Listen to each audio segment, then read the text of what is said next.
இந்த தமிழ்நாடு காங்கிரஸ் கமிட்டியின் சார்பாக மாநிலங்களவை உறுப்பினர் வேட்பாளர் திரு எம் கிறிஸ்டோபர் அவர்கள் இன்று வேட்புமனு தாக்கல் செய்திருக்கிறார்.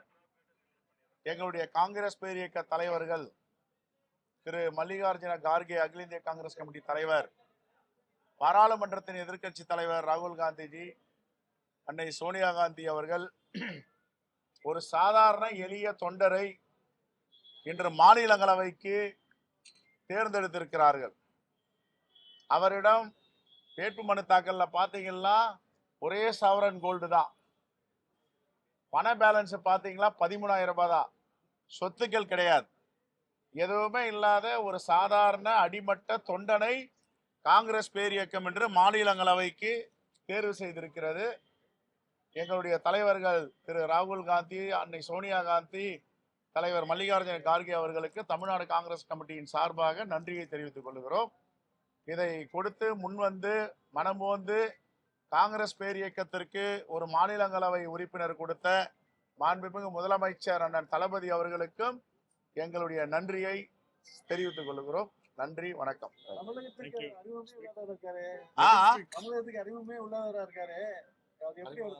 அவரு ஏற்கனவே காங்கிரஸ் கமிட்டியில இருந்து ஹரியானால ஒர்க் பண்ண, ஒடிசால ஒர்க் பண்ணார் ஏசி செக்ரட்டரியா. அதுக்கப்புறம் எங்க பண்ணீங்க ஆந்திரால. Let me wait 1 minute. ஆந்திரால ஏசி செக்ரட்டரியா ஒன் பண்ணாரு. இப்ப நார்த் ஈஸ்ட்ல மணிப்பூர், நாகாலாந்துல ஒர்க் பண்ணிட்டு இருக்காரு. யாரும் போக முடியாத இடத்தெல்லாம் பண்ணிட்டு இருக்காரு. இளைஞர் காங்கிரஸ்ல இருந்து அவர் அடிமட்ட தொண்டரா வந்திருக்காரு. அறிமுகம் கட்சிக்கு அறிமுகம், மக்களுக்கு அறிமுகமானவர். உங்களுக்கு அறிமுகம் இல்லாம இருக்கலாம், இன்னில இருந்து அறிமுகம் ஆகிடலாம். சரி.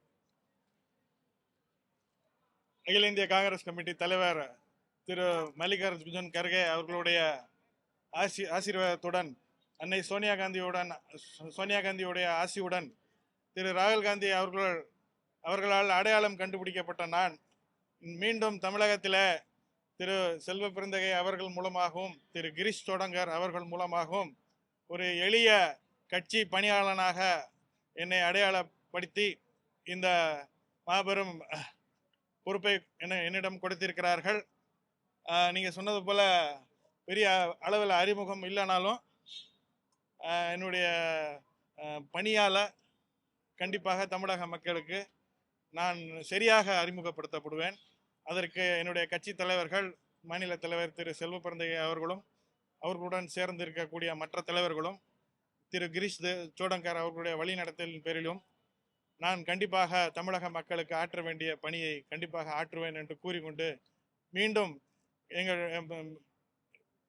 தமிழக முதல்வர் திரு மு.க. ஸ்டாலின் அவர்களுக்கும் என்னுடைய மனமார்ந்த நன்றியை தெரிவித்துக் கொள்கிறேன். நன்றி, வணக்கம். Thank you. You say something. Only we have, it's a very proud moment that a Congress party's ordinary, committed, dedicated worker has been nominated to Rajya Sabha at very young age. So this is a clear indication that Congress party wants to promote candidate from very ordinary family who has no wealth and who has completely devoted himself for the party. Okay. And there is an organization, Mr. Christopher, who worked in the Northeast, who have worked in the Odisha as the IC secretary, who has worked on the ground in the Tamil Nadu, a Dalit boy coming from a minority community.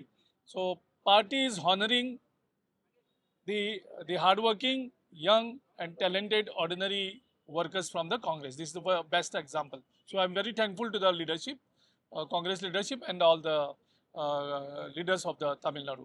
Thank you. சொல்லுவோம், கண்டிப்பா சொல்லுவோம். We will tell you.